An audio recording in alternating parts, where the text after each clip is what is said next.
How's everybody doing? Welcome back to another episode of Boys in the Zone. We have a special guest, the host of Carving It Up. If you are not aware, I am part of the GRYD network now. I don't have the cool hat like Bryson there, but hey, man, I'm going to get one soon. Honored to have you, Bryson. How are you doing tonight? Doing well, EJ. Great to be on the show. I've been following you for a while on Twitter and on YouTube and social media. Very, very excited to have you as a part of the GRYD network. Congratulations. And excited to talk some football. Absolutely, man. Well, this is a Cowboys podcast. We got to start off with the Cowboys versus the Lions. It was the first game of, well, I guess not first game, second game of the week because you got that Thursday nighter, but it felt like the first game. Just talk about the highlights of that game, what you felt about the Cowboys defense, Cowboys offense, and do you think that this team is a serious contender moving forward? Well, Dallas was actually, before the season, they were my preseason pick to win the NFC. So I've always had Okay. confidence in their ability to go on a long postseason run. And I think this was sort of a fork in the road moment for them because I did a segment last week going into this game talking about how only two Super Bowl champions in the history of the NFL had lost three straight games in December or January and went on to win the Super Bowl. And I think six all time had lost three straight in the regular season at all and won the Super Bowl. So you don't want to. You always say Tom Landry used to talk about playing your best football, go streaking into the postseason. Mm, Obviously, Dallas coming off those two losses to Buffalo and Miami. This was kind of a must-win type of situation, especially too at the NFC East on the line. And I know we'll touch on Philadelphia later, but it goes to show you how massive that win was. Now Dallas in it with a chance to get the 2 seed.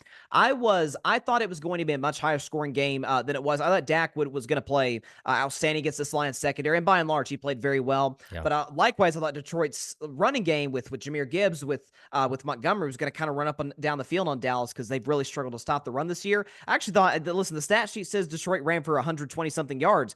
Dallas, by and large, did a good job, especially in like these third and short situations. Yes. DeMarcus Lawrence might have been the best player on the field defensively for Dallas the other night. So I thought it was a very impressive performance defensively, aside from that final drive. As for Dallas, I have concerns clock management wise, and I have a concern. We can get into this. I have a little bit of a concern on whether or not there's too much of a CeeDee Lamb reliance with this Mm, team. Michael Gallup has struggled with injuries in the past. I don't think Brandon Cooks is much of a two as is being made out. I think he's like in the 80s in terms of catches or with yards or something in that regard. Jalen Tolbert. So they feel a bit CeeDee Lamb reliant. Which listen, CeeDee's a fantastic player. He had over 200 yards receiving, but I thought it was an impressive game for Dallas defensively. Outside of that last drive, offensively they made the plays they had to. Dak led the go-ahead drive in the fourth quarter. So by and large, listen, you'll take whatever win you can get. Ugly, pretty, doesn't matter as long as you can get the W's in December. Dallas should feel really good about themselves. Chance to beat Washington, go in the postseason feeling like they got a shot to finally break through in the NFC. yeah. No, and you bring up a good point with Brandon Cooks and CD. When Brandon Cooks has more than 20 yards, that's it. 20 yards. They're 10-0. Wow. And they would be 11-0 if he would have played the Jets game. He missed that game, but every time he's been held under 20 yards, we've lost. So you do make a really good point about getting him involved more. And yes, perhaps we are a little bit too CeeDee Lamb reliant, but that's a good thing when you go away from CeeDee in the Miami game, and that probably cost you that game. So, That's true. if they're not going to stop it, or they're not going to change what they're doing to stop him, you got to keep on force feeding him the ball because he is that dynamic playmaker.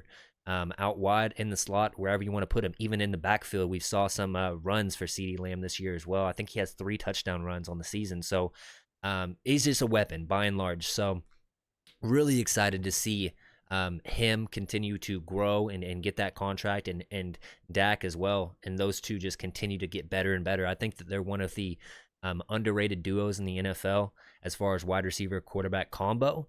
But man, it's exciting to see those guys. Cowboys Can Fan is in the chat. Got to shout out them. My guys. Great show. They're also part of the GRYD network, and so I was on their show last week, and then Yeah. they were on my show I think 2 weeks ago. So yeah, really great guys. You brought up the clock management things with Mike McCarthy. I thought that he used a senseless timeout late on the 2-point conversion. He calls a timeout right before that. You had 2 timeouts as the Cowboys. If they get that 2-point conversion, you have to march the field. Now you have a really good field goal kicker. I would consider him the best in the NFL this season. But man, it would be great to go into that scenario if they do get it in for the 2 with 2 timeouts instead of the 1 with 23 seconds left. How did you feel about that? And is that a big concern going into the playoffs? I think that's the one deficiency with McCarthy, who I think by and large, I've been a big McCarthy supporter this year. I think he's a big reason, not to take credit away from Dak. And anybody who's followed my show knows I'm the biggest Dak Prescott fan and supporter out there. I mean, I wear a freaking hat that literally says Dak. I mean, he's my Mhm. guy. But I think McCarthy deserves a ton of credit for his development, his growth. That said, the clock management thing has been a little bit of a concern. How the playoff games against San Francisco have ended the last 2 years, especially the first time around with the quarterback draw. I think the possession beforehand, before that 2 point conversion, I agree with you. Using the timeout there made no sense because so in 23 seconds, you have CeeDee Lamb, Dak. You need what 30 yards to get in the field goal range. That's doable in Mhm. that amount of time. It's gonna be harder if you don't have that extra opportunity to stop the clock, and it opens up more what you could do offensively as well. But I thought that drive before that, after Jordan Lewis got the pick with 2 minutes to Mm. go. I remember tweeting during this game, I was fine given how poorly Dallas had run the ball this game and really all season long, is the fact they went away from the run game. My Yeah. thing is, Kyle Shanahan, if the run game's not working, what's he going to do? He's going to get a touch to Debo Samuel. You could run reverse with CeeDee Lamb. You could throw a screen to Brandon Cook. Just make sure you get a high percentage completion in the field of play. Yes. And that there was an odd the shot, and Dak deserves some blame for this. The shot downfield, I think it was That to was on Cooks, if I'm not 2nd down. mistaken, Yep.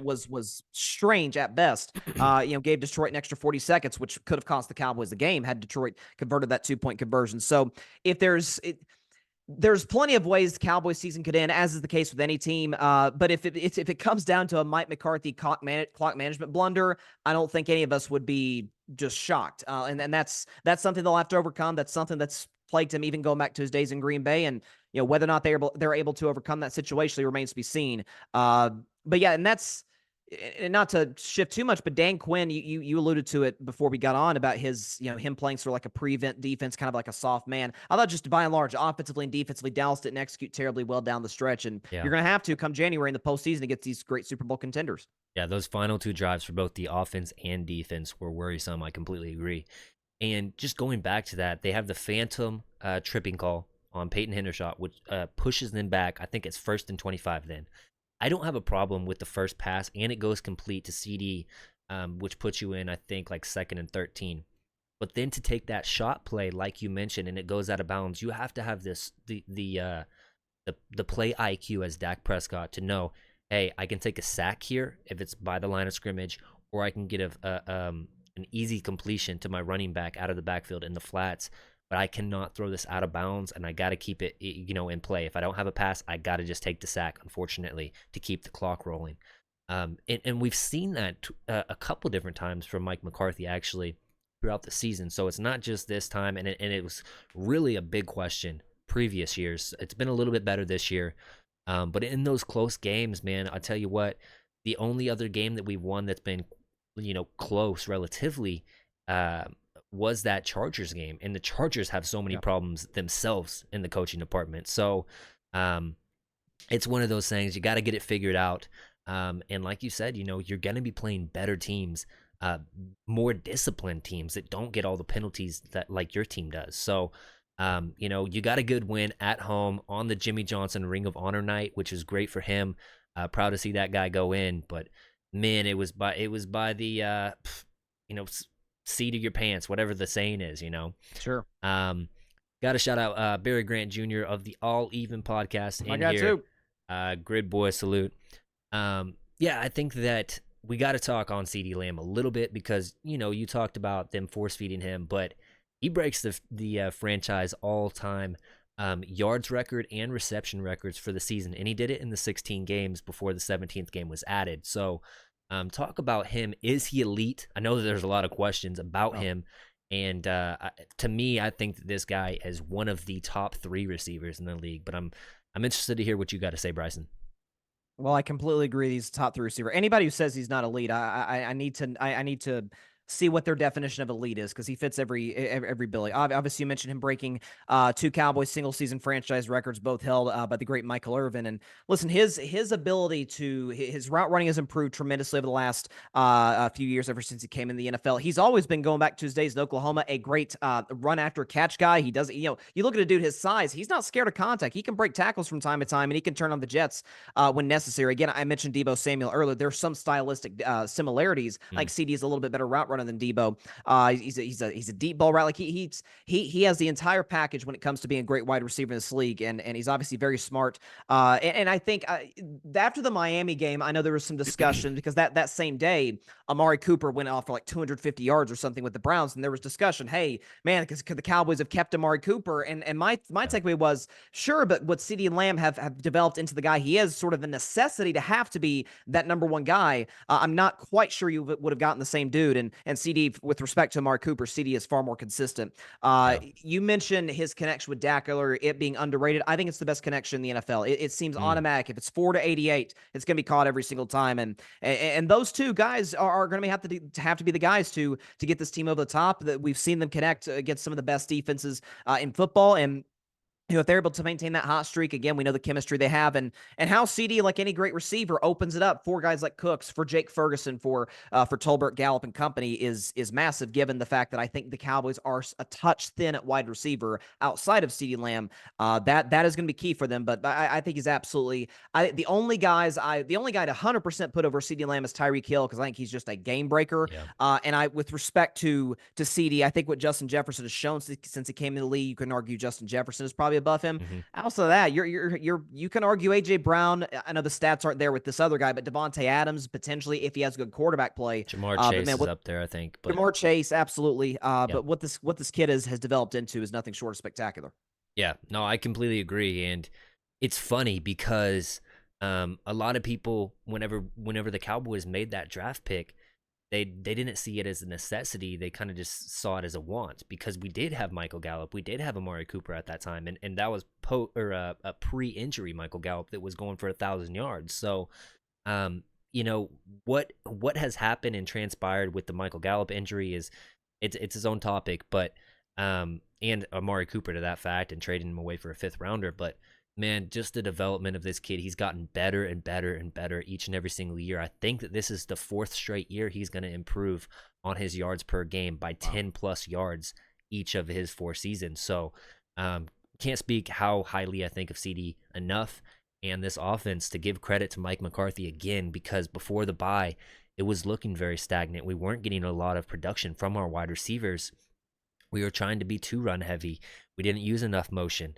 And now they've figured out to culminate all of those things and make them work together. Now, the running game, we got to get to that, because the Dallas run game is worrisome to me. I think it's probably my biggest worry going into the playoffs, because you talk about playoff football, you want to be able to have that run game. So in case you do get up, you can drain the clock and you can really milk it and force other teams into having to play hurry up ball and chase points quickly, because they know that their time of possession isn't going to be as much as yours. So are you worried about that? Do you see it getting better magically overnight?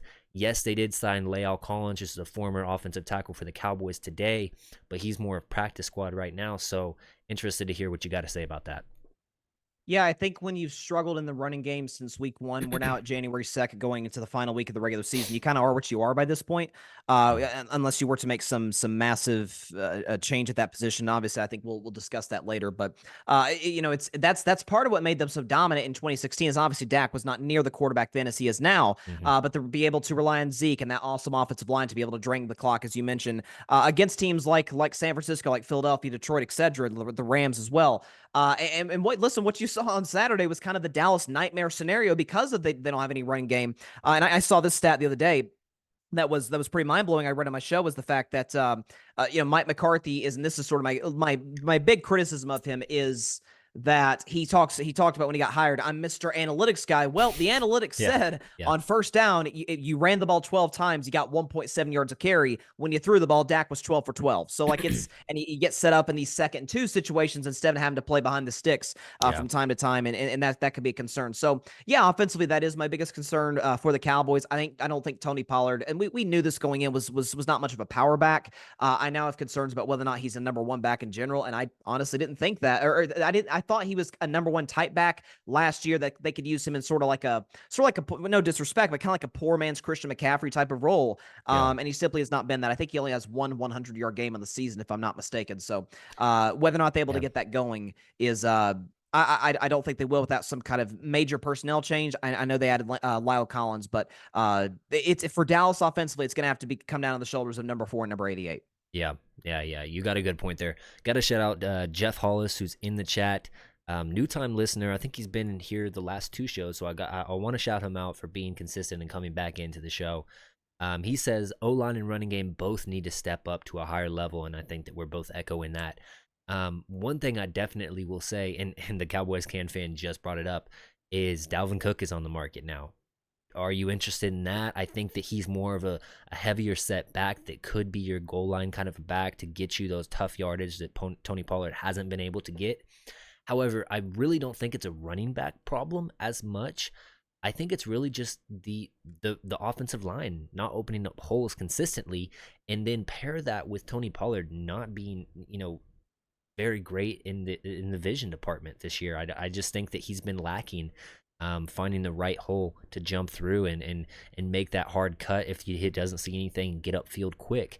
And another thing about Tony Pollard is he's searching contact a lot more than he has in the past, where he just run past a guy. He's trying to be that bruiser guy. Maybe it's because of outside noise saying you can't be this power back, but what made you special is you running by people. So Sure. why did you quit that? Anyways, Dalvin Cook, what would you be interested in that?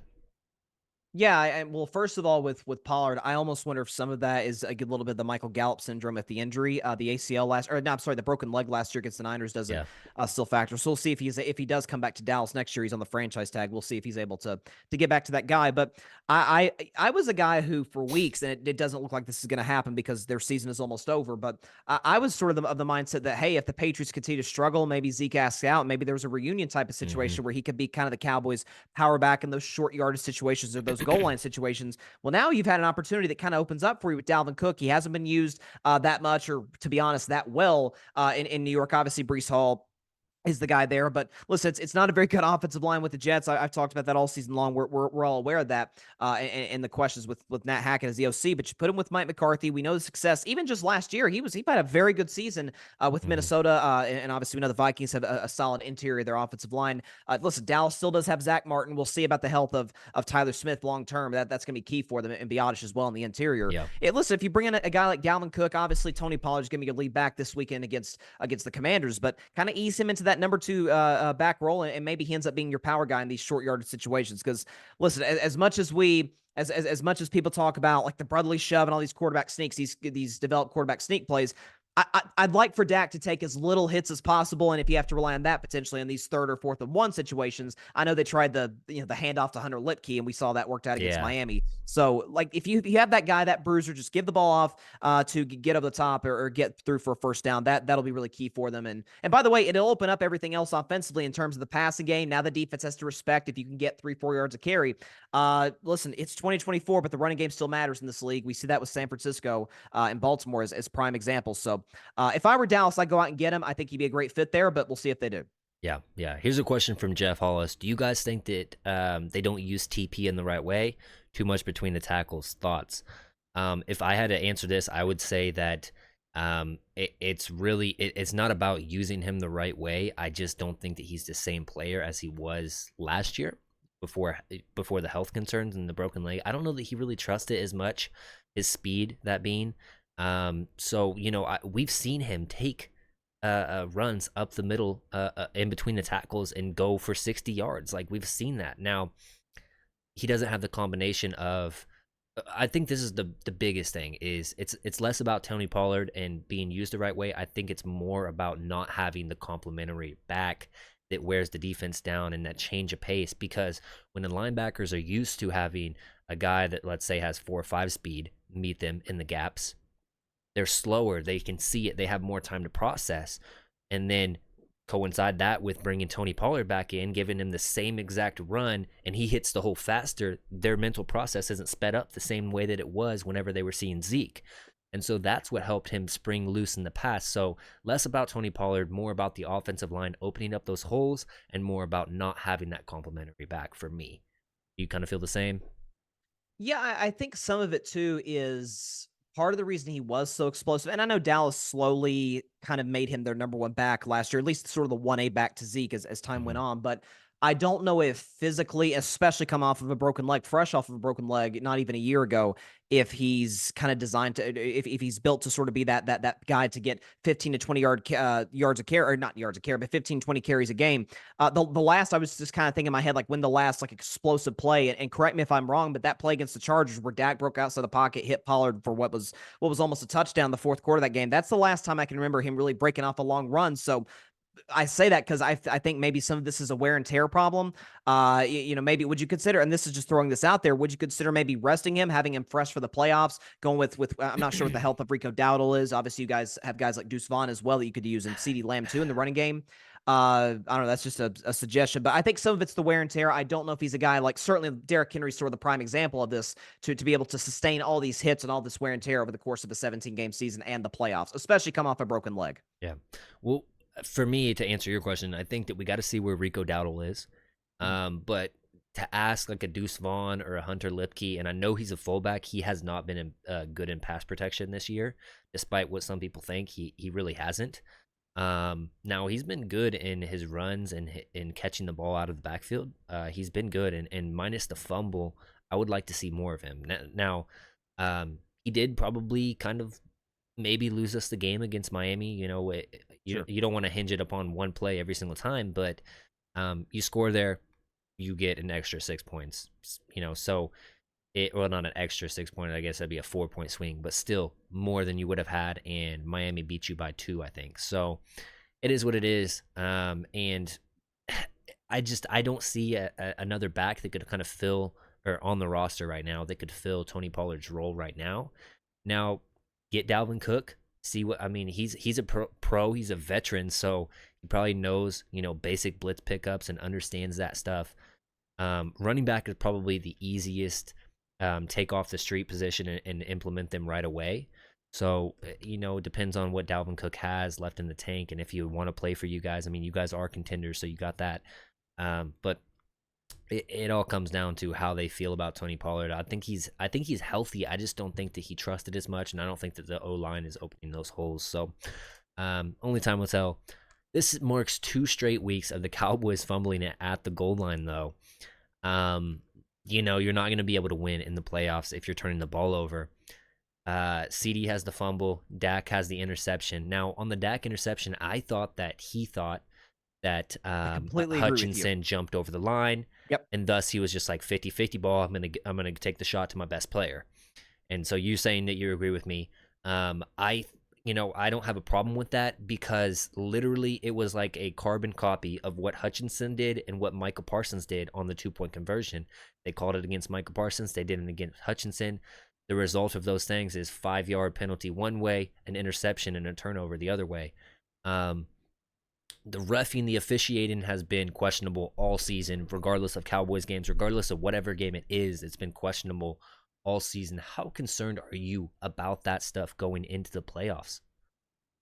Yeah, I mean, obviously the NFL is going to try and minimize that as much as possible. They always, of course, put their best officiating crews out for these games. And I mean, listen, last year I know we had the call at the end with Philadelphia, Kansas City. I still maintain that it was. You can watch the replay; it's textbook holding. Bradbury grabbed Juju Yeah. Smith-Schuster. But I say that because by and large, you think about these last few Super Bowls, I mean, how many like truly awful calls you remember? Like, man, that's just a terrible call in that spot. And we've had a lot of close games. Yeah, I'm thinking right now, like not many. And so, like, obviously, Brad Allen's crew who did the Cowboys Lions game, they also did the Kansas City and Green Bay game where there was the blatant pass interference Hmm. on MVS. They didn't call that, potentially could have impacted the game in a positive way for the Chiefs. They also did a game on prime time with the Dolphins and the Eagles where Miami was called for 11 penalties, Philadelphia wasn't called for any.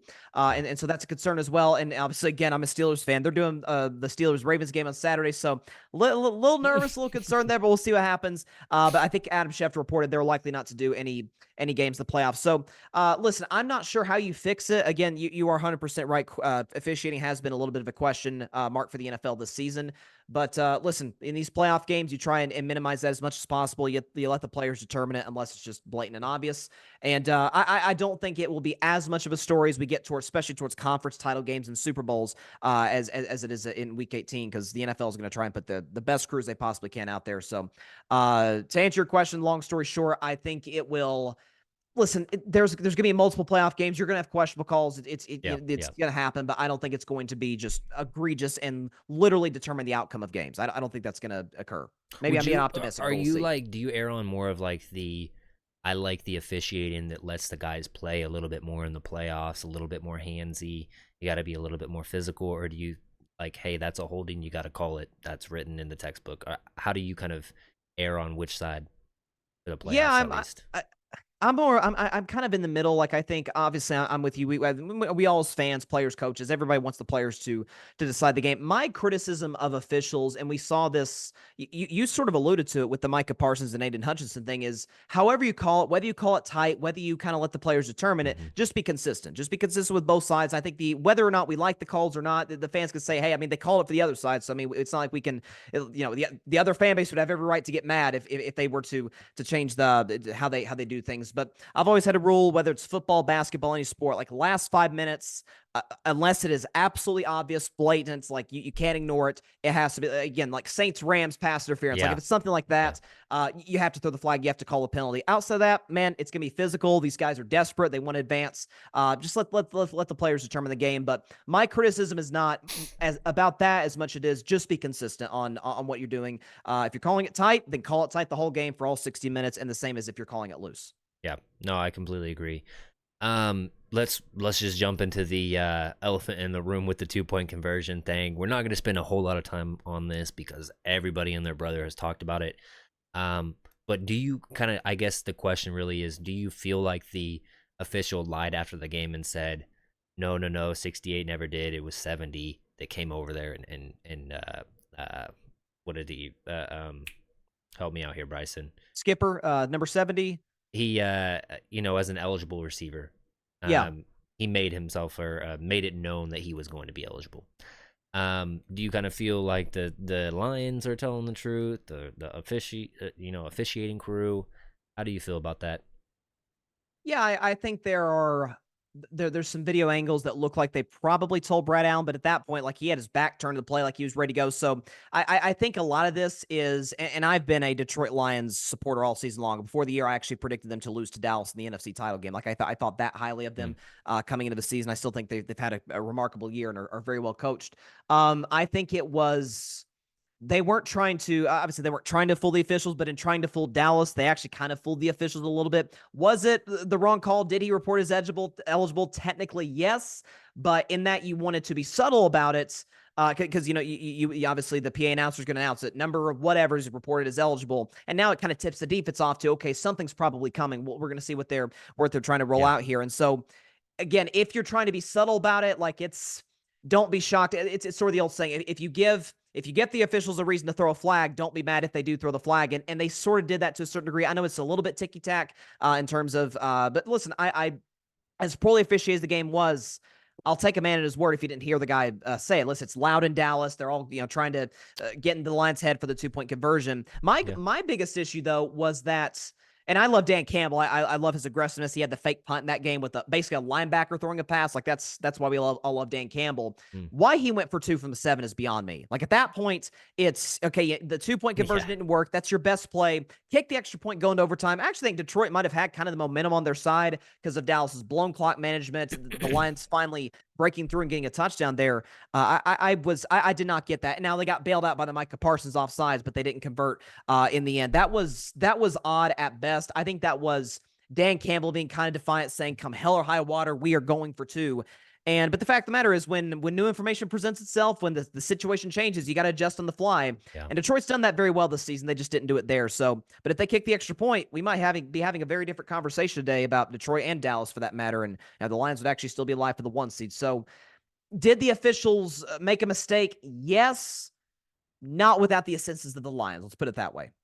Yeah, I think that the all 22 view shows exactly what you're saying. Dan Skipper runs in at late, and then the ref, I think, really just assumed it was Dan Skipper because he has been reporting eligible all game. Goes True. straight over to the line, not Lions, Cowboys linebacker, and says, "Hey, number 70 is eligible." Runs back. Then they go on to the PA system or whatever, the loudspeakers, and says number 70 is reporting eligible. Which, that's one thing in itself, is that the Cowboys aren't ever looking for number 68 anyways, because he's ineligible according to what the ref says. So Sure. who's to say he wasn't going to be covered if it was all went the way it's supposed to, so because they did attribute for number 70, but he just stuck in there in a block. So it's one of those things. You got the phantom tripping on the other side. I don't think that it's one of those things. Oh, Jerry paid the officials. Like, if you guys honestly play into that whole, it's fixed, don't you think that the biggest market in the NFL would happen to make a Super Bowl in the last however many years Of it's course, been? of You know what I course. mean? So it's crazy that people actually believe that stuff. It's no, not to cut you off, but to use a baseball example, you don't think the Yankees would have won more recently than 2009? Like, Yeah, I'm 100% with you. yeah. So it's yeah. Anyways, jumping into that Philadelphia game against the Cardinals, I wasn't holding my breath early on in that game, especially after the Kyler Murray interception, 99-yard interception return for the touchdown. I think they went up at that point 14-3. 14-0 or something like that, and then they continued to climb in the second half. I think by halftime it was 21 to, was it 6 maybe? I don't know, something like 21-6. that. So I was like, okay, that dream's probably dead. But man, the Cardinals didn't hesitate to go back to the run as soon as they came out from halftime. Continued all down the field that entire second half, scoring touchdown after touchdown, relying on James Conner to make big plays, and man, he did. And I'll tell you, some of their wide receivers, I've never even heard of them. Greg Dortch, obviously I knew He played Wilson from amazing. the draft. But man, they don't have Hollywood Brown, and they still put together a really, really good game offensively and defensively. Sure, they gave up 30 points. I mean, granted, they had the interception that gave them 7 points for Philly, but their defense held whenever they needed them to most. You can look at their head coach and going for that onside kick.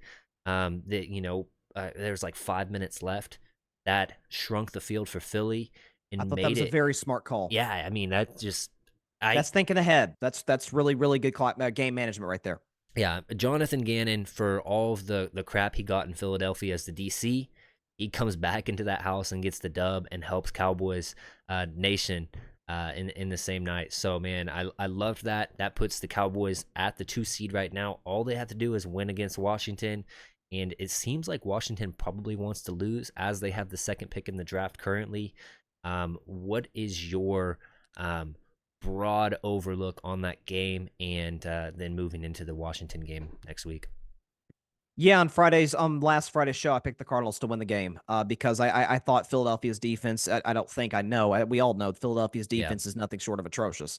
They're 23rd in general. I think they're 28th in terms of pass. They're the 28th pass defense, ranked pass defense in the NFL. They're in the bottom 5 in terms of third down defense, red zone defense. They've been bad all season. They tried to make a coordinator change, essentially a coordinator change, bringing Matt Patricia in. And it's even when it was 21-6. The audience may not believe me, and that's fine. I swear to you, man. I thought the Cardinals were going to win the game because of the simple fact that it wasn't like Arizona. It's not like one like it was 21-6 and the Cardinals can't move the ball. Every single drive for the Cardinals, including the second half, every single drive except for the end of the half, ended in Philadelphia territory. And then the second half, touchdown, touchdown, touchdown, touchdown. Like they Hmm. moved the ball with ease. They ran the ball for 200 yards. Philly's rush defense has actually been kind of the bright spot because they have a great interior defensive line. But even in that respect, James Conner went off in this game. And listen, when you're not able to stop the run, especially against a bad Cardinals team, a frisky Cardinals team, a Cardinals team that'll play you type, but still they've only won 4 games this year. That's gonna be a problem. And against the pass, you mentioned it. No Hollywood Brown. By the way, Kyler was under the weather throughout the week, missing practice, and still came in, probably not feeling 1,000% and played the Yeah. way he did. This Philadelphia Eagles team has all the makings. We always have that one team every year. Sometimes they win the division, sometimes they don't. They have a good record. See the 2020 Steelers or the 21 Cardinals or the 2022 Vikings, where they have this one big time deficiency that we all kind of know is going to cost in the playoffs for Philadelphia. It's defensively. I would not be shocked if Baker and the Buccaneers eliminate them in round one. Honest to God, Mm. I don't think this team is a contender. I don't think they've been a contender for weeks now. And listen, and I defended them when they were winning these close games. Were they getting lucky? Sure, but hey, Dallas got a little lucky. Like that happens. I'll Yeah. defend you there. But listen, when you are struggling that bad on that side of the ball, and offensively, AJ Brown's frustrated not getting the ball. Jalen Hurts has been up and down. Nick Sirianni seems to be in panic mode. This I don't think this is one of the 10 best teams in football right now. Honestly, I don't. And I don't think this team is a Super Bowl contender Mm. Mm. at all. Lay it on us. Um, yeah, I think that overall, what Arizona has done against some really good teams, they beat Dallas, they beat Philadelphia. Um, And you know, Pittsburgh, my Steelers, they beat us they beat in Pittsburgh. Pittsburgh. Really, I was about to say they beat another like decently good team. So yeah, Yeah, I think that they're building a sneaky good team in the future if they hang on to Kyler Murray and they draft a Marvin Harrison Jr. in the draft, build up their defense. Man, they could be a actually pretty good team next year. So, interesting to see where they're going and continue to go. Now, I will say, Washington, obviously, division foes never want to just roll over and allow somebody to beat them in their house, especially. But they do, like players aren't going to want to tank, but, they have incentive to tank because sure. um, that 2 seed is very realistic that you could lose that. And you want to get one of those guys high in the draft, a May, a Caleb Williams, a Michael Penix with the game he had last night. Like one of those quarterbacks can really push you into, being competitive in this division, which you haven't been competitive since you won the division last time at like 9-7. So realistically, I think that this is a game that Dallas feels good about going into, and maybe they're whispering in their guys' ears like, hey, maybe we might be able to rest you as long as we build that lead up early on in this game.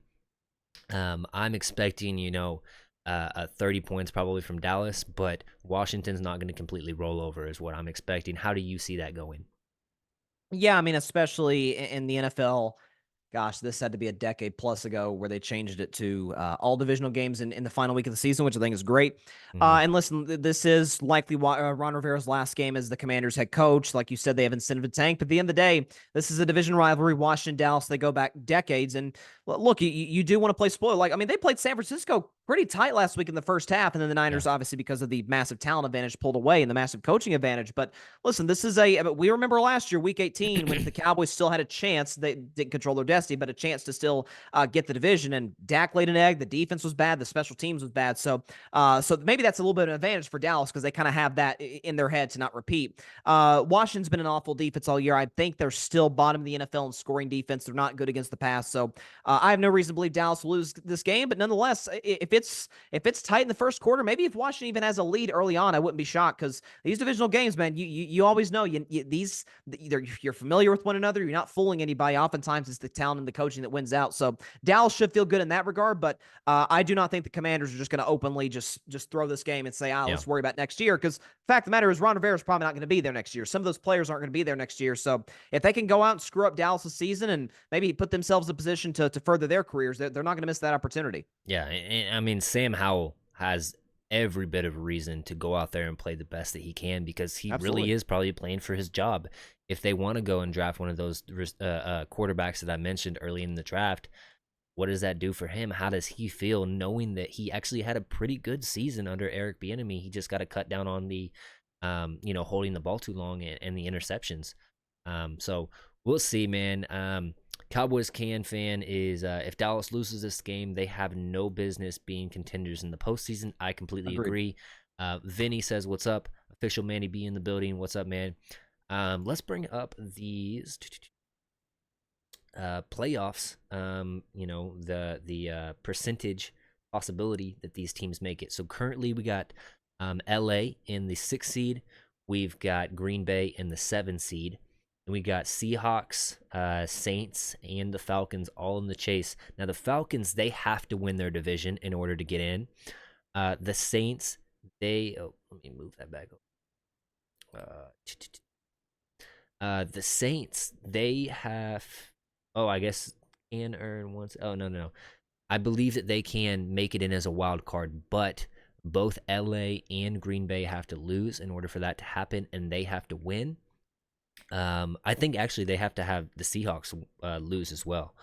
Yeah. So all three of those teams have to lose in order for them to get in. And obviously LA is the one. They're facing the Niners. So, that's depending on if the Niners rest their players, they could very well lose. Green Bay is playing the Bears. The Bears have been pretty frisky as of late. Justin Fields, another quarterback that's probably playing for his job. Who knows what the Bears want to do moving forward with him. So neither of those teams have an easy week. The Seahawks, I think, play the Cardinals. Yep. Obviously, the Cardinals just knocked off the Eagles. We will see Kyler Murray possibly playing for his job as well. So, which of these teams, I guess that's the second question, rank these teams 1 to 5 on who you would want to play the most as the Dallas Cowboys, which would mean they'd have to be the 7th seed, and we'll take this off and pull you back up here. Yeah, I mean, obviously, it would be the only way they play Atlanta is if Atlanta wins the division and Dallas ends up blowing it in the end. So I'd probably say Atlanta first. Obviously, the Falcons have been a roller coaster this year at the quarterback position, and I like their defense, Bijan Robinson. But yeah, I thought one of the quotes of the year. I don't know if it's from Bill Barnwell of ESPN or somebody else. I wish I could give credit to who wrote this because it's great. It hit me too because I'm a Warriors fan. Is somebody said the Falcons not using Bijan Robinson and Drake London and Kyle Pitts is like the 2016 Warriors going to Andrew Bogut and Festus Ezeli instead of the Splash Brothers, instead of Steph and Clay. And I'm like, Yeah. that's a good analogy. They don't use their playmakers very well. So I would say Atlanta would be the one I'd most want to play if I were Dallas. I would say Green Bay second. Now I know Green Bay's humming offensively. Jordan Love's actually had a pretty darn good year. I think I've undersold him coming in. But I have concerns about their defense. This pass game notwithstanding, their defense has struggled badly as of late. And listen, Green Bay's a very young football team. The Yeah. receivers are young, quarterback's young, no experience. And frankly, I don't really trust Matt LaFleur that much in the postseason. So I'd probably say Green Bay second. I'd say the Saints third because I don't trust Dennis Allen whatsoever. I think New Orleans has some really good players defensively and offensively, but in terms of the play calling, in terms of Dennis Allen's game plans, I don't think they can make that big of a run at all. Who's left? So that leaves the Rams, the Seahawks. So I'd say the Seahawks would be fourth because I think, listen, Dallas was in a dogfight with Seattle Thursday after Thanksgiving, and fortunately for them, were able to pull it out at the end. But listen, it's a Pete Carroll coach defense. They'll be ready to go. Geno Smith, we know what he's capable of doing any given Sunday. They have a great receiver trio with Metcalf, Lockett, and Smith and Jigba with the running game. So Seattle will be a tough matchup that the Dallas can't sleep on them at all. And the one I want to play the least is the Los Angeles Rams, who I think have a legitimate chance and a legitimate argument that they might be the third best team in the conference the way they've been playing. I mean, you think about what the Rams have done the last month and a half, 2 months. They've lost one game, and that was to the Ravens, who kill everybody in overtime. Yeah. But the Rams are playing great football, well coached. So I would say, go back in that order. The one I want to play the most from 1 to 5 will be Atlanta, Green Bay, New Orleans, Seattle, Los Angeles. I set you up for failure because Atlanta can only be the 5 seed. Sorry about that. So it should have been No, 1 don't worry through about 4. it. Yeah. However, I would agree. I think that I might go Saints over Green Bay. Okay. Just because I don't think Derek Carr is good, and I think that Jordan Love is on the ascension. And then I think that Matt LaFleur is a creative offensive coach, so he might be able to give your defense some fits.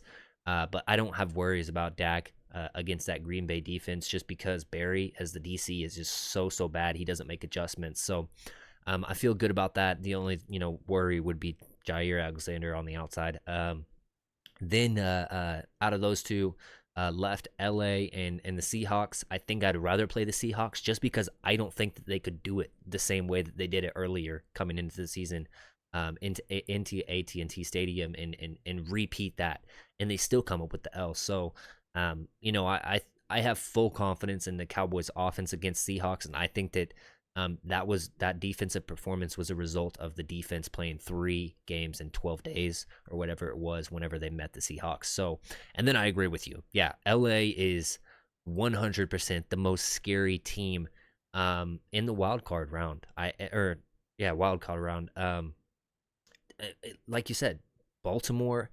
Now they did just play a kind of a game against the Giants, but I mean, dude, it's any week, any Sunday, Yep. and I think that they have the most weapons. Puka Nakua, when we blew them out at AT&T early in the season, they didn't have Kyron Williams, which is a big factor in what they do as a pass catcher out of that backfield. And Matt Stafford has played really good ball as of late. He's not throwing the interceptions that we're accustomed to, and that's kind of scary because he does have that arm that can put it anywhere. Before there was ever Patrick Mahomes and his little sidearms, there was a guy named Matt Stafford, and people And the don't no looks realize that. too. Yeah, exactly. And so, I definitely would go with basically what you said. The only difference is I would probably put the Saints as my number one most want to see versus Green Okay. Bay. Um, Not to cut you off real quick, I just was thinking in my head, like, to make sure this is true, and people can fact check me on this. I'm almost certain since 2017 that the 6th seed has won at least one playoff game every year since that year. mm, So like, thankfully, it looks like Dallas is going to get to avoid that. So that's not great news for Detroit, especially with the Rams kind of in there as that 6th seed. But it kind of fits into what we were saying. Like, that's the absolute last team you want to face. Like, you've worked so hard all season to be this division champion, and your reward is you get to play a team that won the Super Bowl 2 years ago with many of their key pieces and coach. So, yeah. they're a tough matchup, and I would not want to seize them. Absolutely. Gotta shout my boy Kai out in the chat. What's up, EJ? Ready to get this 2 seed locked in. Ultra Cowboys in the chat now. Commanders will hold out the players for paper cuts to protect that number 2 pick. We'll see. I don't think that they're going to hold out Sam Howell, but, who knows.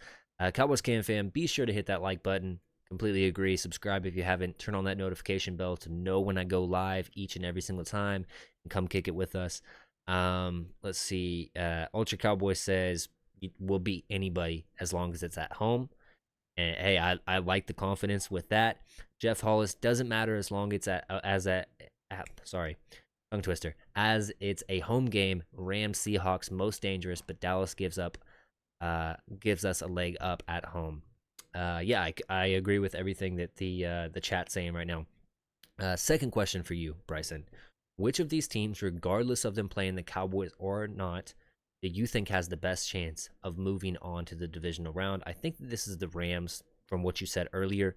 Now, I'm going to switch this question around. I'm going to say moving into the NFC Championship game, which of these teams are most likely that they could move into the NFC Championship game and knock off not 1 but 2 higher seeds? Still think it's the Rams. Obviously, against Detroit, we know Detroit's defense has really struggled over the past 3 months. I think Baltimore, way back in October, kind of exposed some of their flaws after they gotten off to a pretty good start on that side. But again, Stafford, Puka, Cooper Kupp, if healthy, Kyron Williams, like, they've got plenty of weapons to be able to expose that Detroit Lions team in defense. And listen, the thing is, Detroit has been by and large the better team this season. They've been well coached. Jared Goff's had a really good season, and this stuff matters. And this is why I mentioned Green Bay is a team you might want to face just because of inexperiences. The Rams have been there and done that. They're not scared of the big moment, and plus, nobody had that high of expectations for the Rams come this year, so they're kind of playing with house money. Like, let's see how Yeah. far we can push this thing. Very different from their Super Bowl run in 2021, where there was a ton of pressure, particularly on Stafford. So I think they could beat Detroit. And listen, you play San Francisco. I can guarantee this right now, EJ. That's the last team the Niners want to see in the second round. They'd love to see Philadelphia with a bad secondary. They Mm-hmm. would not mind to see a Tampa Bay, who's again kind of limited in some aspects of their roster. This is a Rams team, and I get Shanahan has kind of owned McVay in general, although McVay beat him in the playoffs 2 years ago. But again, we talked about earlier, divisional familiarity. The team is hot. By the way, the Niners would have had essentially 2 weeks off, so a little bit of a rust over rest situation where the Rams have basically been in the playoffs for a month now. That's here. I'll put it this way: the 49ers will be rooting hard for the Lions in the first round of the playoffs. I'll put it that way. Yeah. No, I agree. I think that if I had my perfect scenario, I'd put the Rams there at the 6th seed. Packers there or Saints there at that 7 seed. Cowboys win there. The Rams have a potential to knock off the who would they be facing? The Detroit. Lions, and then the Eagles beat the Bucks. Oh man, or I mean, if the Bucks beat the Eagles, even better. But I'm just saying, either of those teams coming to AT&T, I would love that. Sure. Versus facing Detroit in the second round, and then having whoever it is, Bucks or the Eagles going up to San Francisco. Um, I think if the Cowboys get that exact scenario that I just locked in, I think there's no way that they don't make the NFC Championship game. That's how confident I am, in beating either of those teams. The Rams are really the only team that I'm scared of down there. And then on the record, which two teams do you see making the playoffs out of these five? Are you going with the 6 Uh, and 7 seeds right now, or are you gonna sneak one of these other guys that are kind of in the hunt right now up? Yeah, obviously the Rams have already clinched the playoff spot, and they're essentially locked into the 6th seed. I don't know how seriously they'll take the Niners game coming up. We'll see, but obviously the Rams are already in. But as far as that 7 seed, obviously Atlanta can't get it. I don't think they're going to make the playoffs anyway. You have New Orleans and Seattle there. Look, Seattle's got Arizona, which the Cardinals are feeling good about themselves. Seattle's desperate though. I could see. I think it's going to come down to those two. I could see a scenario in which Green Bay against a hot Chicago team maybe struggles a little bit. Now the game is at Lambeau, which helps them a great deal. So we'll see there. And obviously Seattle, I think, goes to Arizona if I'm not mistaken. So obviously the Packers win. They're in the playoffs. Their scenario is pretty simple, and Seattle will obviously be rooting for the Bears to win that game. But I think it's going to come down to those two as the 7th seed. I don't think the Saints are going to get in. Atlanta is not going to get in either. So I would say either Seattle or Green Bay gets that 7th seed. Yep. I think that I'm right there with you, lockstep, and exactly what you're saying right there. If I had to put it on record, um, at the start of this season, I told Cowboys Nation just enjoy the ride. Whenever Eagles jumped to that 10-1 record early on the season, I kind of felt down, man. I was like, man, I really thought the Cowboys were going to win this division. Fast forward to now, the turn of events is absolutely crazy. Cowboys have the potential to lock in this second seed with just beating Washington, a team that Dak has been very good against in the past. He's good against any NFC East team, really. But man, I wouldn't have believed you if you said, "Hey, the Cowboys are still going to win the division." When Philly was 10-1, crazy turn of events. So you know, don't ever count any of the possibilities out. Yep. Uh, Everybody says the Cowboys, oh, they don't have the run game, they can't make it. The coaching, Mike McCarthy isn't good in certain situations. They can't win the Super Bowl. Dak isn't good enough. He's a turnover machine. They've already silenced the haters in some respects this year. We've had Brandon Aubrey with an NFL record. We've had CeeDee Lamb set an NFL record. We've had Deron Bland set an NFL record with the pick sixes this year. We've had so many things happen that is great for this team. Dak Prescott, possibly number 2 in the MVP discussion right now. Do you see the possibility of the Ravens sitting Lamar Jackson or only playing him one quarter and Dak going for 4 or 5 touchdowns against Washington? Could he possibly jump Lamar, knowing that the separation of those two teams, especially if Baltimore loses somehow, is only one game in the records, and Dak Prescott's stats are that much better than Lamar's? Can he jump ahead of him in the MVP race, or do you feel kind of like it's a moot point? It's Lamar's to lose. Yeah, well, first of all, I brought this up earlier. I'm as big of a Dak Prescott fan as anybody. I've loved him since he was at Mississippi State. So, all of his NFL success does not surprise me in the slightest. I think he's a fantastic talent in many respects. And so to see what he's doing this year, and I'm sure I was right there with you last year in terms of fighting the whole interception thing. Like, this isn't really who he is. This is an outlier year. I mean, I Mm-hmm. remember people were even talking about training camp interceptions. Like, guys, you're going to try throws in training camp like that you're not going to try in a game. I didn't Yeah. realize we were tracking practice picks. I didn't know we were. It's a new thing we're doing now. But the point of all that is Dak has had an absolutely fantastic season. McCarthy deserves a lot of credit. CD deserves credit. But ultimately, it's Dak kind of refining some of his game, getting back to what he's great at, using his legs. And I think he is potentially, with the playoff run, I'm serious when I say this, I think it's going to be very hard to argue he's not a top 5 quarterback in the NFL. Considering some of the drop off you've seen from guys like Hurts, Josh Allen's had a little bit of a roller coaster season, Justin Herbert as well. So I think you have it. Trevor Lawrence has kind of dropped as well. So I think that's a legitimate conversation. That said, I would be beyond stunned if Dak throws 5 touchdowns, even if that happens, if Lamar loses that MVP. Because the fact of the matter is, I take in, not to say Dak isn't valuable, because he is incredibly valuable to that Cowboys offense. I think that when you consider that word, and I take that into account more than most, is the valuable word, is that when you consider what Baltimore's done to these great teams, they absolutely humiliated San Francisco. We knew the Niners could lose. They weren't invincible. I didn't think they could be pushed around. Hmm. Baltimore did, and Lamar Jackson against Hall of Famers was the best player in the field. They humiliated Miami. They humiliated Cleveland. Like they've done this to multiple teams all season The long. So Lions, they the Lions humiliated the humiliated Lions Detroit. and the Uh, Seahawks.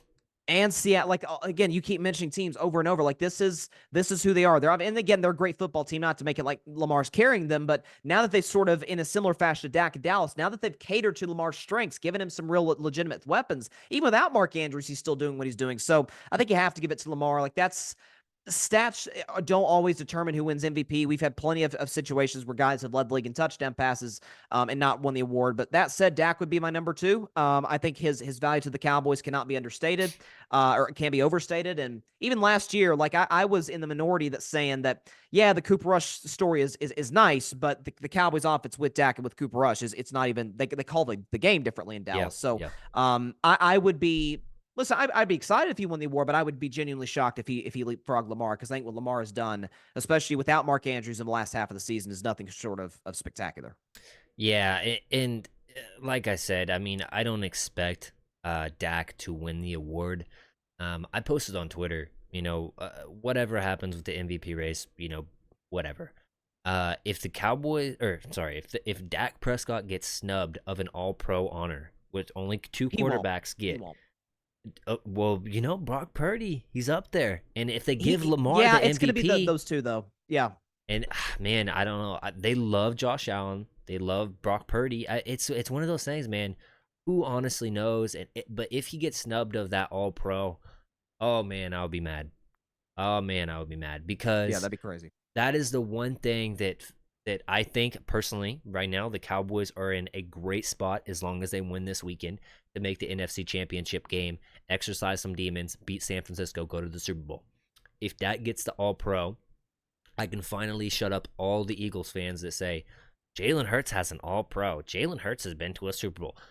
I don't care about that stuff on the surface. I really don't. The only reason why I want Dak to get All Pro and make a Super Bowl is so I can throw it right back at their face and say, nah, he's not. Dak's done the same thing. He had a better season. He had a better overall career. All this stuff. I just need it for my soul, Bryson. I really do, Yeah. man. Listen, I'm right there with you. I've been a Dak supporter from the jump, man, and it's again last year was tough, man. Like you're having to come in and defend, even in these games we played well, but they lost. He threw like one pick in the second quarter, and they're holding that against him. And Yeah. again, to see him do what he's done has been an absolute joy to watch. And it would be, I'm not even a Cowboys fan, but it would be unbelievable if he won the Super Bowl. That would be awesome. Yeah. Yeah, I think if Dak would have beat Miami, I think that it's a different discussion. I think he is the super or And the the Buffalo game MVP hurt him too. favorite. The Buffalo game hurt him. Yeah, I think you're allowed. I don't know. I feel like Buffalo did hurt him for sure. There's no way that it didn't. But if he would have beat Detroit, beat Miami, and then won the division, that would have been Sure. 13-4, with much better stats than Lamar overall. I think that he would have got the MVP. But that's in the past. So it is what it is. Beside me, I just needed it for my soul. But it's okay. He still has the All Pro on the table. Bryson, you have a great show, Carving It Up show on YouTube. You stream it. You stream it on Twitter. Is there anywhere else you stream it? No, just my personal YouTube channel, Carving It Up Podcast, as well as the Grid Network, newest member. Congratulations once again. But the Yep. Grid Network's YouTube channel, we're on there as well. My personal Twitter account, Carving It Up Pod. But yeah, we're everywhere 3 times a week, Monday, Wednesday, Friday at 6 p.m. Eastern, 3 p.m. Pacific. We talk about all sports. Obviously, a lot of football right now as we're gearing up toward the playoffs. We talk Yeah. NBA, we talk baseball, college football. So like this is one of my favorite times of the year in terms of all the build up, all the hype, and all the predictions for what's going to come over the next month and change. So very, very excited. And yeah, the show's grown a lot. And my goal before the year was to get to 1,000 subscribers before the year started. I think we're around 650. So we still have a chance to get to 1,000 by the Super Bowl. Hopefully we can reach that milestone. So for anyone that has not subscribed, please hit that subscribe button and subscribe to the Grid Network as well. We're doing some really special things at the Grid. Yeah. No, and I got to put my 2 cents in. If you guys watch ESPN or some other show, you listen to your radio stuff, listen to Bryson instead. He's a knowledgeable guy. He talks all sports, basketball for sure. He's a Golden State fan. He talks football, Steelers fan, but he knows about other teams. You can see it right now. He's talking about the Cowboys, not missing a beat with somebody that only focuses on the Cowboys, really. So a big shout out to him. If you haven't already, search him up. Do follow him, subscribe to him, because like you said, 3 times a week I tune in there, so you could even hang out with me in the chat sometimes as well. Really knowledgeable guy, and thank you so much, man, for hopping on the show tonight. I'm gonna have to hop on that 8 o'clock spot here soon. Yes. And debate some, get my debating, or just my debate hat on, and chop it up with some other boys, man. It's been a fun night. Appreciate you getting on, man. Any last words? Appreciate it. No, listen, appreciate you having me on. Again, very, very excited to have you as a part of the grid. We're definitely going to have to get you on 8 o'clock spot. It's like a rite of passage for everybody at the network, but have a blast every Tuesday night at an hour before we start tonight at 8 Eastern on Tuesdays. But listen, I appreciate the shout out. Your words genuinely mean a lot, and keep doing what you're doing, man. You're crushing it right now. You're a great, and by the way, everybody subscribe to this guy right here. He's one of the best in the business, one of the best Cowboys podcasts, and very, very, very excited to be teammates with you at the grid, man. Let's keep pushing and keep grinding out there. Appreciate it, man. I'm just now starting to tune into other people's shows on the grid that I haven't even explored. Prior Got great people there, so it's a lot of fun. No show next week, guys. Tuesday I'm having my second kid. So hey, a 2-time dad, girl dad, like Dak Prescott here. So yeah, no show next Tuesday. I might pick it up the next Tuesday. We'll see. That might be up in air as well, just because I might be going to a KU basketball game. So we'll see. But as always, thank you guys for tuning into the show. Thank you again, Bryson, for hopping on and chopping it up with me. And we'll catch you later. Peace. Yeah. Forget what you got, none of it matters until you don't work from the top. I'm talking non-stop, squad. They've been down with me for years, and none of them asking for squad. Fight, out of the gutter, don't stutter, I'm taking my shots. Pop, block, out the noise, some others, my brothers and me, we going off. Bippity pop, talking that ish, I'ma empty my clip, my Ruger go pop. There goes another, I'm jumping for cover, then I'm taking off, we're not getting caught. Tired of violence, but you pushing buttons, it's something that's ticking me off. Soft, say it